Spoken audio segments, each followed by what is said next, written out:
セースマスターに俺はなる。はい、ということで今回こちらを見ていきたいと思います。この問題、奈良女子大学で出題されたものです。4の31乗を27で割った時の余りを求めよう。こちらを考えていこうと思います。今回は余りを求めてくださいねということなので、テーマとしては余りに関しての処理と。で、以前このシリーズで余りに関しては使いましたが、そこでは多項式を何かで割った余りに関しての処理でした。今回は4の31乗っていうのを割るよと。31型の数字がある程度大きくなっているような指数式の形です。これを何かで割った余りに関しての考察というふうになっているんですが、整数問題において余りの考察においては多項式を割るのか指数式を割るのかによって処理の仕方というのは大きく変わっていきます。で、指数式を割るときには基本的な方針として大きく2つあります。1つ目は何かというと、余りの周期性を利用しましょうというような方針です。型の数字を順番に変化させていったときに、その余りを並べてあげると周期が現れるので、その周期性を利用しましょうねというような方法と、もう一つは指数式の場合、二項定理っていうのが有効になったりすることも多いので、二項定理を使っていこう。基本的な方針としてはこの大きく2つになります。で、今回はこのどちらでも処理することができるので、2通りの処理の仕方っていうのを紹介していこうかなというふうに思うんですが、じゃあ一目どっちの方が楽そうかなっていうのも大事にはなってくると思うんですが、自分だとこの丸2の方が楽そうだなというふうに感じるのかなというふうに思います。二項定理を利用していこうと。それはなぜかというと、これ何で割るのかということなんですが、27という数が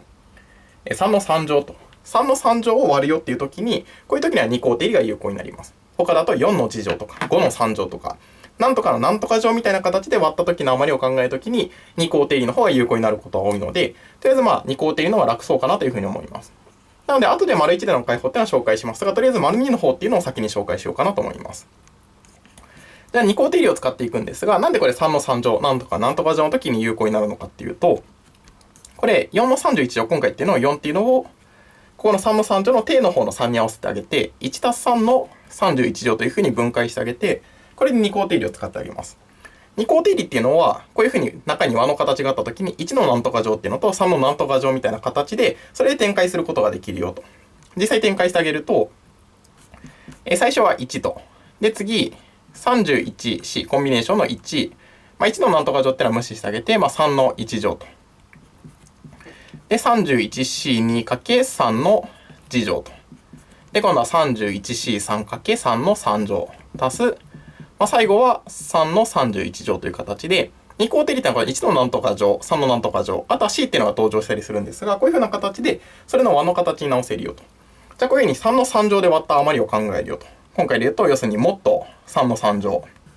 27で考えてあげるよということなんですが、4っていう形だと見えてこないんですが、こういうふうに1たす3ということで、3のなんとか乗というふうに分けることができる。じゃあそうすると、27で割った余りの時に、ここに3の3乗っていうような、3を3個持っているし、この後3の4乗、3の5乗、3の31乗ということで、3を3個以上持っているから、27で割った余りを考えるときには、ここ無視できるよ。合同式で書いてあげると、ここは要するに0と合同だよと。要するに無視して計算することができるので、こうすることで結局、最初の3項に注目すればいいよということが分かりました。じゃあこうすると、元々の4の31乗が、もうちょっと小さい数の3項の部分になっているので、こっちの方が計算が楽ですよと。31×3 足す、31C2 っていうものは2分の 31×30。これ約分されて15と。31×15×3 の次乗ということで、結局もっと27でこいつを計算してあげればおしまいと。じゃああとはこれを計算していきますが、同じくもっと27で、普通に計算していってもいいんですが、最初は1で、31とかもこれ頑張って計算しなくても、ここってもっと27では4と合同なので、資産12というふうに計算することができ、で、後ろの方、15っていうのは 3×5 なんですが、3、1個と後ろに3、2個持っているので、結局27の倍数で、だからここを無視することができ、結局1たす12たす0と。すなわち13と合同というふうになるので、もっと27で。よって余りとしては13というふうに出すことができたよと。こんな感じで計算することができます。こういうふうな感じで、二項定理1たす3みたいな感じで分解して、それらのべきで書けるので、ここの割る数っていうのは3の3乗とか、そういった形の時には有効になったりします。特に今回みたいな1たすとか、あと他にあるのはマイナス1たす3みたいな感じの時に、そういうふうに分解できる時には二項定理が有効になったりするよと。なのでこれが丸2の二項定理を使った方の解法。一応、丸1の方も紹介しておきましょう。周期性を利用しましょうというような方針で、今回で言うと4の31乗なんですが、今回結果的には別に楽になるわけではないんですが、意識として持っておくと基本的に楽になることが多いので、一応あえてその形で変形しておきたいと思うんですが、これ定が小さい数の方が楽になることが多いです。今回結果的にはそんなに変わらないんですけど、4って2の次乗なので、あえてこういう風な形に変形しましょう。2の62乗と。定が小さくなるような形に変形できるときには、やった方が楽になることが多いので、一応ここではあえてこういう風に変形していきましょうと。で、こういうふうに2の62乗を考えるんですが、順番に2の1乗、2の次乗、2の3乗と、肩の数字を順番に変化させたときの、もっと27での値っていうのを考えていって、その周期を把握していこうと。今回で言うと、2の1乗っていうのは2、2の次乗っていうのは4、2の3乗っていうのは8と。こういうふうな感じで、順番に肩の数字を1個ずつ上げていって考えていこうねと。2の4乗っていうのは16と。で、これはちょっとしたコツなんです。27の場合っていうのは、これマイナス11という風にした方が、絶対値が小さくした方が計算が楽になったりするので、27を引いてもっとマイナス11と。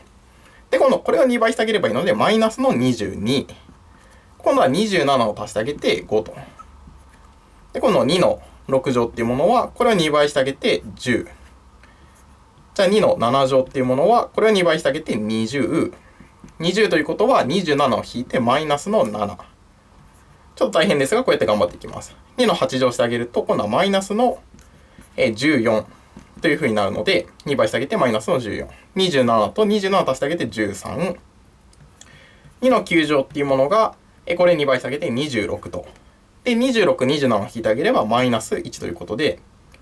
で、これでマイナス1っていうのを見つけることができました。この後は、今度マイナス2、マイナス4、マイナス8、11、マイナス5ということで、